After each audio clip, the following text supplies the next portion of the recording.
بسم الله الرحمن الرحيم.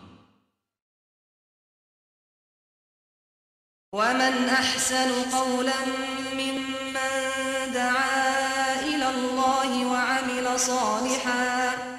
وعمل صالحا وقال إنني من المسلمين.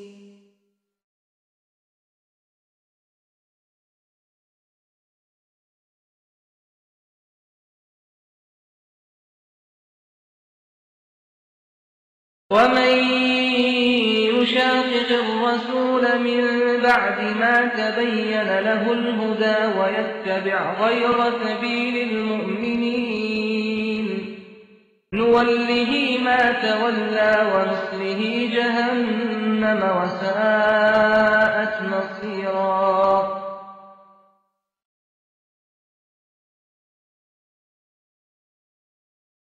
السلام عليكم ورحمة الله وبركاته.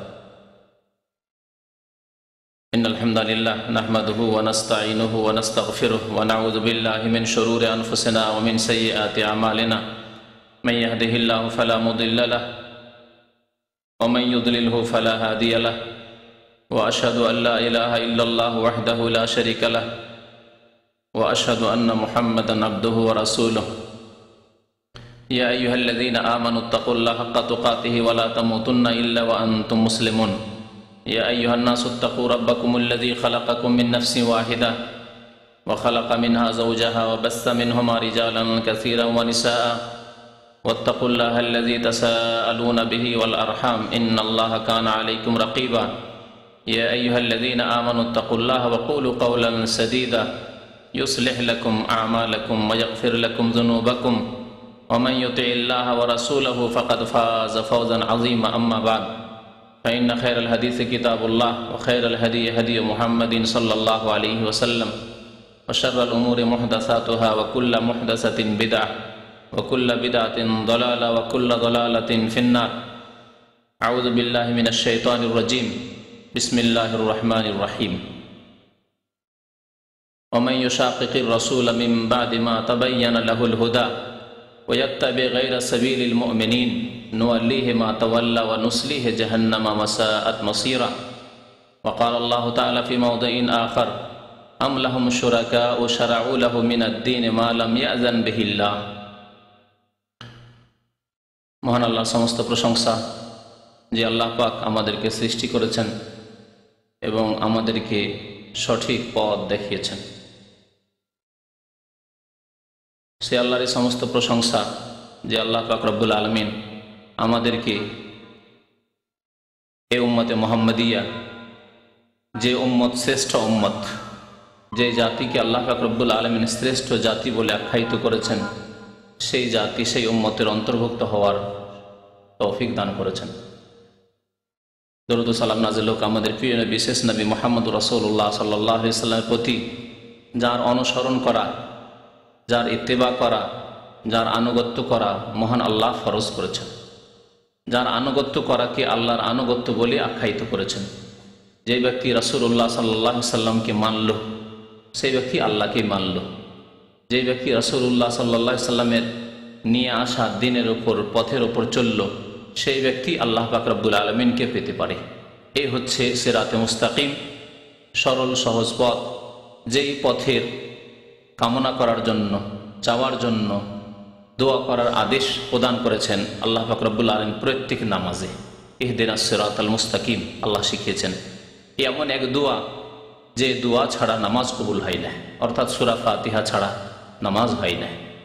যে সূরা ফাতিহা আমরা 5 ওয়াক্তের প্রত্যেক রাকাতে দোয়া করার জন্য আদিষ্ট হয়েছি।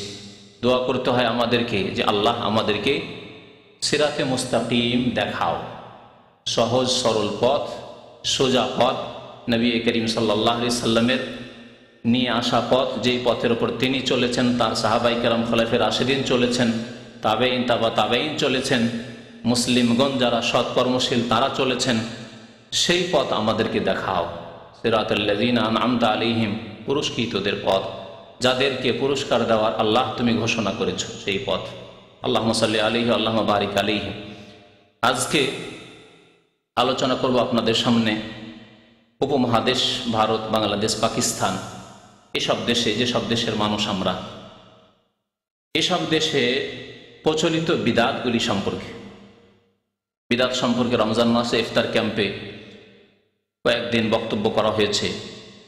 তবে কয়েকটি ওয়াদা করেছিলাম ইফতার ক্যাম্পের ভাইদের কাছে যে প্রচলিত বিদাত, যে বিদাতগুলি আমাদের ঘরে ঘরে রয়েছে, আমাদের গ্রামে গ্রামে শহরে মানুষের মধ্যে প্রচলিত রয়েছে, এই বিদাতগুলি সম্পর্কে, বিদাতগুলিকে চিহ্নিত করার জন্য, শনাক্ত করে দেওয়ার জন্য, যাতে করে মানুষের জন্য বিদাতকে চেনা সহজ হয়ে যায়, ওই বিদাতগুলির কথা উল্লেখ করব।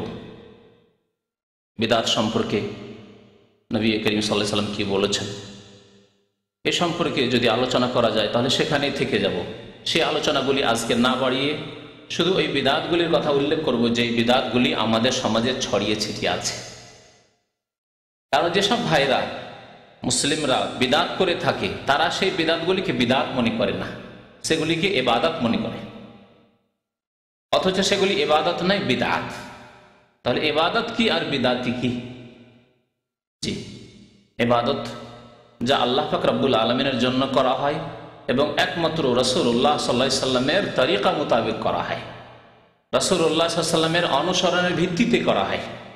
নবী করিম সাল্লাল্লাহু আলাইহি সাল্লামের রাস্তা ছেড়ে এদিক ওদিক না যাওয়া হয়, নবী সাল্লাল্লাহু আলাইহি সাল্লামের তরিকায়, আদর্শ মোতাবেক, সুন্নত অনুসারে এবং একমাত্র আল্লাহর জন্য যেসব কাজগুলি হয় সেগুলি ইবাদত। আপনি যদি নামাজ কায়েম করেন আল্লাহর জন্য আর নবী করিম সাল্লাল্লাহু আলাইহি সাল্লামের আদর্শ সুন্নত মোতাবেক যদি নামাজ আদায় করেন তাহলে সেটি হচ্ছে ইবাদত। এইরকম অন্যান্য ইবাদত বন্দেগীর ক্ষেত্রে, আকীদা বিশ্বাসের ক্ষেত্রে, কথার ক্ষেত্রে, কর্ম আমলের ক্ষেত্রে, যেসব আকীদা বিশ্বাস, যেসব কথা, যেসব আমল কর্ম নবী করিম সাল্লাল্লাহু আলাইহি সাল্লাম থেকে প্রমাণিত, সেসব কাজ, সেসব কথা, সেসব ইতিকাদ বিশ্বাস যদি রাখেন, বলেন আর করেন, তাহলে হবে সেগুলি সুন্নত এবং সেগুলি ইবাদত হবে। আর যদি নবী করিম সাল্লাল্লাহু আলাইহি সাল্লামের সুন্নতকে বাদ দিয়ে, তার আদর্শ রাস্তাকে বাদ দিয়ে যদি নতুন কোনো তরিকায় কোনো কথা বলেন, ধর্মের নামে, দ্বীনের নামে কোনো আকীদা বিশ্বাস রাখেন, কোনো আমল করেন, কাজ করেন, কিন্তু সেটি নবী করিম সাল্লাল্লাহু আলাইহি সাল্লামের সুন্নতের মোতাবেক নয়, সুন্নতের অনুকূলে নয়, সুন্নতের বিপরীত, সুন্নত দ্বারা প্রমাণিত নয়, তাহলে সেগুলি বিদাত হবে। যদিও আপনি সেগুলিকে ইবাদত মনে করে, নেকি মনে করে, ভালো কাজ মনে করে আপনি আদায় করছেন। এই বিদাত মানুষ শুধু কাজে কর্মে করে না। আমি ইঙ্গিত করেছি আমার এই কথাগুলিতে যে বিদাত মানুষের তিনটি ক্ষেত্রে হয়ে থাকে। আকীদার ক্ষেত্রে বিদাত হয়ে থাকে, আকীদার ক্ষেত্রে মানে বিশ্বাসী বিদাত ভরা আছে। আপনার বিশ্বাসী হচ্ছে বিদাতি বিশ্বাস, ধর্মীয় বিশ্বাস, ইতিকাদ যেটাকে বলা হয় বা আকীদা বলা হয়, দ্বীনি বিশ্বাস, ধর্মীয় বিশ্বাস। ধর্মের নামে, দ্বীনের নামে আপনি বিশ্বাস করছেন, অথচ সেই বিশ্বাসগুলি নবী করিম সাল্লাল্লাহু আলাইহি সাল্লাম করেননি, তার খোলাফা রাশিদিন ওইসব কথা বিশ্বাস করেননি। সাহাবায়ে কেরাম 1,24,000-এর বেশি রাদিয়াল্লাহু আনহুম আজমাইন, তারা এসব বিশ্বাস আকীদা রাখতেন না, এসব কথা বিশ্বাস করতেন না। তাহলে এগুলি ইসলামিক বিশ্বাস নয়, এগুলিকে বলা হবে বিদাতি ইতিকাদ বা বিদাতি বিশ্বাস, ধর্মের নামে অনইসলামিক বিশ্বাস, বিদাতি বিশ্বাস, বিদাতি আকীদা। তাহলে আকীদার ক্ষেত্রে, ইতিকাদের ক্ষেত্রে, বিশ্বাসের ক্ষেত্রে হচ্ছে এক ধরনের বিদাত। কয়েকটি বিদাতের কথা এই ক্ষেত্রে উল্লেখ করবো ইনশাআল্লাহ তাআলা। কথার ক্ষেত্রে, কথার দ্বারাও বিদাত হয়, কাজ নয়, কথার দ্বারা, জবানের দ্বারা আপনি বিদাত করছেন। কোনগুলি বিদাত? তাহলে যেই কথাগুলি ধর্ম মনে করে, ধর্মের নামে নবী করিম সাল্লাল্লাহু আলাইহি সাল্লাম বলেননি, তার খোলাফা রাশিদিন বলেননি, সাহাবায়ে কেরামরা সেগুলিকে উচ্চারণ করেননি, বলেননি, সেগুলি আপনি ইবাদত মনে করে, নেকি মনে করে, সওয়াব মনে করে, ধর্ম মনে করে, দ্বীন ইসলাম মনে করে আপনি বলছেন, সেগুলি হচ্ছে কথার ক্ষেত্রে বিদাত। তৃতীয় হচ্ছে আমলের ক্ষেত্রে বিদাত, কর্মের ক্ষেত্রে বিদাত, এমন কাজকর্ম যেগুলি নবী করিম সাল্লাল্লাহু আলাইহি সাল্লাম নিজে করেননি, যদি দিন হতো, ইসলাম হতো,